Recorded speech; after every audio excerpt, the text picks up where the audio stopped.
ये हम सबके लिए बहुत पवित्र भूमि है। बहुत दिनों से पूरे देश के लोग ये सोच रहे थे कि भाई कोई तो युवा आए, कोई तो युवा नेतृत्व देश को मिले। आपके रूप में एक नया युवा नेतृत्व इस देश को मिल रहा है। आपको क्या लगता है कि आप कितना खरा उतर पाएंगे? जो उम्मीदें हैं पूरे देश के लोगों की आपसे। मैं एक बात बहुत स्पष्ट करूं, भले ही मैं, क्योंकि मेरी उम्र बहुत कम है बाबा साहब की अपेक्षा, मैं उनसे व्यक्तिगत नहीं मिल पाया।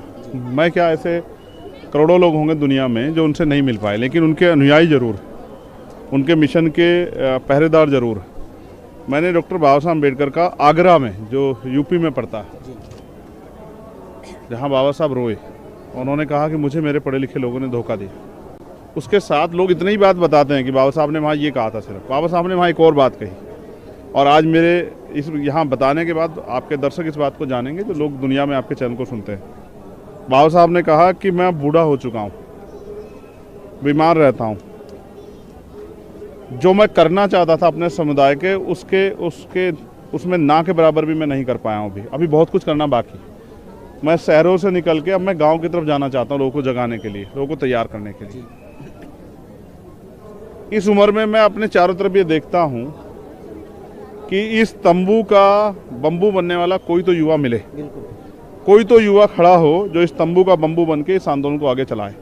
जब मैं अपने चारों तरफ देखता हूं तो मुझे निराशा हाथ लगती है कि ऐसा कोई भी युवा नज़र नहीं आता।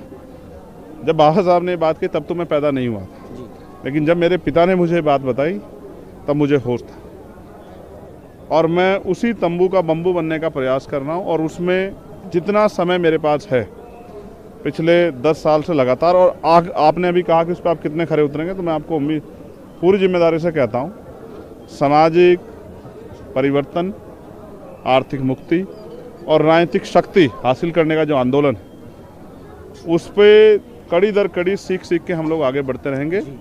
और जो आज मैं यहाँ महसूस करता हूँ, और मेरी ये शिकायत नहीं है, लेकिन मेरी ये पीड़ा है कि महाराष्ट्र में और देश में हम 4 दिनों पे बहुत बड़े पैमाने पे इकट्ठा होते हैं।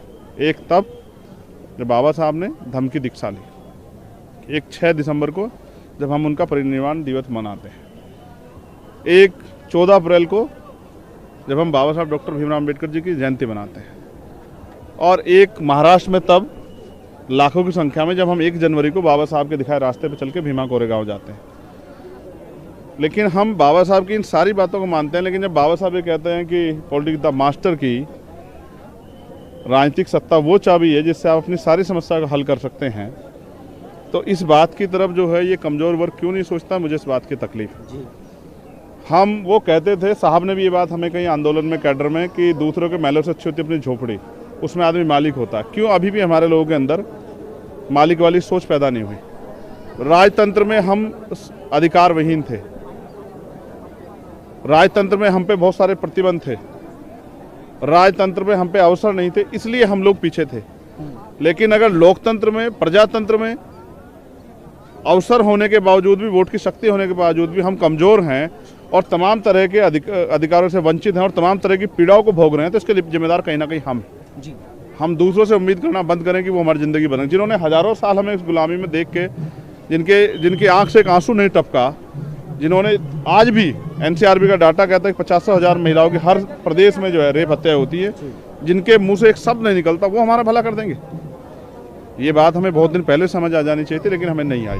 बिल्कुल, मैं आपको रोकूंगा। एक बड़ा आरोप आप पर लगता है कि एक लोग कहते हैं कि पॉलिटिकल यूपी में विशेषकर किसी एक पार्टी का पावर कम करने के लिए चंद्रशेखर आज़ाद को खड़ा किया गया है। इस आरोप को क्या मिथ्या समझते हैं आप? नहीं, इसके पीछे कोई फैक्ट तो होगा। पहली बात, इसका जवाब आप नहीं दे पाएंगे जब मैं आपसे पूछूंगा कि जब आरपीआई डॉक्टर बाबा साहब अम्बेडकर का मसौदा तैयार हुआ था, आरपीआई बाबा साहब का विजन था, तो बीएसपी क्यों बनाई? बिल्कुल, क्या मान्यवर काशीराम साहब इसका जवाब दे सकते हैं? जो लोग मुझसे ये सवाल पूछ रहे हैं, क्या उन पे इसका जवाब है कि आरपीआई के रहते उन्होंने बीएसपी क्यों बनाई? जब आरपीआई के लोगों ने मान्यवर काशीराम साहब को उनकी क्षमता के हिसाब से अवसर नहीं दिए, तब उन्होंने बीएसपी बनाई। और जब बीएसपी के लोगों ने चंद्रशेखर आज़ाद को उसकी क्षमता के हिसाब से काम करने का मौका नहीं दिया, तमाम तरह से जेलें काटने और मुसीबतें झेलने के बावजूद, तब चंद्रशेखर उनके साथियों ने एएसपी बनाने का निर्णय लिया। उसे भी छोड़ो, आरोप किसके ऊपर नहीं लगे? बाबा साहब के ऊपर आरोप नहीं लगे? बाबा साहब को तो इस देश के लोग अंग्रेजों का एजेंट कहते थे, और मान्यवर काशीराम साहब को सीआई का एजेंट कहते थे। किसको नहीं अपमानित किया गया? मैं अकेला व्यक्ति हूँ जिसके ऊपर आरोप लग रहे हैं। बाबा साहब के ऊपर आरोप नहीं लगे? कोई एक आदमी बताओ इस मिशन का जिसके ऊपर आरोप नहीं लगे, और जिसने अपमानना साहु ज्योतिबा फूले हो, साहू जी महाराज हो, माँ सावित्रीबाई फूले हो, नारायणा गुरु हो, चाहे डॉक्टर बाबा साहब अम्बेडकर हो, चाहे मान्यवर काशीराम साहब हो, मान्यवर दीना बना वाल्मीकि साहब हो, मावना रामसु वर्मा हो, संतराम बी ए प्रजापति जी हो, बाबू जगदेव प्रसाद कुशवाहा, जननायक कपूरी ठाकुर, कोई ऐसा एक बताओ जिसने अपने लोगों से जो है आलोचना ना सही हो, आरोप ना सही हो। और समाज, फिर आप मेरी, जब हम धम्म चक्र परिवर्तन की बात करते हैं तो हम परिवर्तन से घबराते क्यों? बिल्कुल, आज नहीं तो कल हमें गुलामी की बेड़ियां काटनी है, नहीं काटनी। आप नहीं चाहते कि बौद्ध में भारत बने? बिल्कुल चाहते हैं। जो बाबा साहब का सपना था कि इस देश की सर्वोच्च कुर्सी पे अम्बेडकरवादी विचारधारा को, बुद्ध की विचारधारा को मानने वाला व्यक्ति बैठे, तो उसका सपना कहाँ पहुंचा है? आप मुझे जवाब देके बताओ। मैंने कमजोर किया है, उनके नेताओं ने कमजोर किया? क्या हैसियत है, राजनीतिक हैसियत उनकी, आज आप बताओ। उत्तर प्रदेश में कितने एमएलए हैं उनके पास? बिल्कुल ना के बराबर। तो ये क्यों हुआ? अगर आवाज इंडिया डाउन जाता है तो आवाज इंडिया में काम करने वालों की जिम्मेदारी है। अगर एएसपी डाउन जाती है तो चंद्रशेखर आजाद की जिम्मेदारी है, उसमें काम करने वाले लोगों की जिम्मेदारी। भीम आर्मी अगर फेल होती है तो भीम आर्मी के लीडरों की जिम्मेदारी, अगर बीएसपी फेल होती है उनके लीडरों की जिम्मेदारी है। बिल्कुल बिल्कुल। आप ताला लगा के घुसने नहीं दोगे और कहोगे कि हमारा घर इन्होंने कमजोर कर, कोई किसी को कमजोर नहीं करता। आपने साल पहले आपने विचारधारा छोड़ी, ऐसा क्या हुआ कि 2006 में काशीराम साहब के जाते ही आपने 2 महीने में विचारधारा छोड़ के बहुजन से सर्वजन कर दिया और हाथी नहीं गणेश कर दिया? समाज अपने नेता भरोसा करता, लेकिन समाज गूंगा बहरा नहीं है। बिल्कुल, समाज बिल्कुल गूंगा बहरा नहीं है। चंद्रशेखर जी, एक बहुत बड़ी बात देश में चल रही है कि अब 2024 के बाद जब मोदी जी फिर से पीएम बनेंगे तो इस राष्ट्र को हिंदू राष्ट्र घोषित किया जाएगा, यहाँ मनुस्मृति आएगी। क्या ये मुमकिन है जब तक चंद्रशेखर आजाद इस भूमि में है? नहीं, ये चंद्रशेखर आजाद छोड़ो।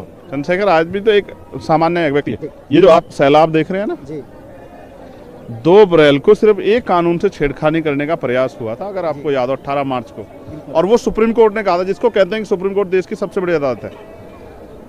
और 2 अप्रैल का एक दिन का आंदोलन नहीं झेल पाई सरकार।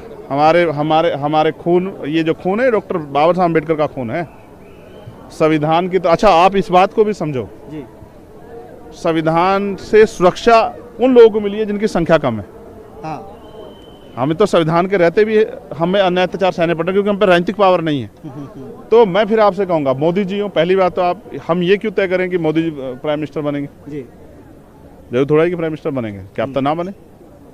बिल्कुल। लेकिन अगर मैं कहता हूं किसी की सरकार आ भी जाती है, तो यहाँ जब तक अम्बेडकरवादी है तब तक तो इस देश के संविधान को फेरबदल, क्योंकि पार्लियामेंट में पावर है, तो वो उसमें जो है अमेंडमेंट कर सकते हैं। बिल्कुल। लेकिन अगर कोई कठोर छेड़खानी का प्रयास करेंगे तो उनको 2 अप्रैल बहुत अच्छी तरह याद है, और उसके बाद दोबारा हिम्मत नहीं पड़ी।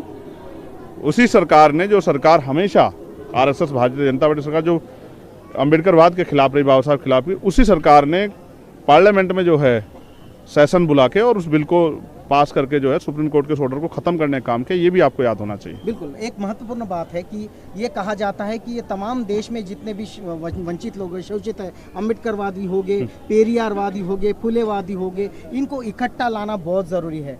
आपका क्या स्ट्रेटेजी है कि दक्षिण से के उत्तर तक, पूर्व से लेकर पश्चिम तक, इन विचारधाराओं को मानने वाले जो लोग हैं, इनको एक साथ एक संग कैसे किया जाए? देखो, फिर आप संघ में शक्ति होती है, मैं इस बात को मानता, लेकिन मैं ये कह रहा हूँ, इन सब लोगों के रहते हुए संविधान पे खतरा मंडरा रहा है, तो यानी कि वो अपना काम जिम्मेदारी से नहीं कर रहे।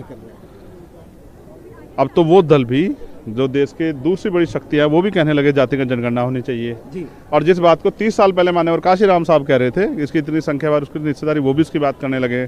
आप ये समझो, जमीन पे आंदोलन कितना तेज हो गया है। चोटी पे बैठा आदमी तभी कुछ बोलता है जब धरातल बहुत जोर से गर्म हो जाती है, यानी कि दलित, पिछड़े, आदिवासी और अल्पसंख्यक समाज में मनोबल भी पैदा हो गया है, और उनकी जो वैचारिक शक्ति है, तार्किक शक्ति है, उनकी संघर्ष की शक्ति भी बढ़ रही है। इसका परिणाम है कि देश के जो सर्वोच्च दल हैं वो भी आज बाबा साहब की बात करने लगे हैं, फूले पेरियार की बात, साहू की बात करने लगे हैं। तो ये आसानी से नहीं होंगे, सबके अपने अपने एजेंडे हैं, सबके अपने अपने उद्देश्य हैं, सबके अपने अपने लक्ष्य हैं, सबकी अपनी अपनी सुविधाएं हैं। कोई किसी रास्ते से जाना चाहता, मेरा ये मत है, अगर मुझसे कहो तो मैं पहल करने को तैयार हूं कि सब लोग इकट्ठे हों, और अगर उनमें से कोई पहल करने को तैयार हो तो मैं साथ हूं। लेकिन फिर मैंने आपको कहा कि अपने लक्ष्य के लिए ब्राह्मणवादी एक हो सकते हैं, लेकिन अपने लक्ष्य को प्राप्त करने के लिए अम्बेडकरवादी एक नहीं हो सकते।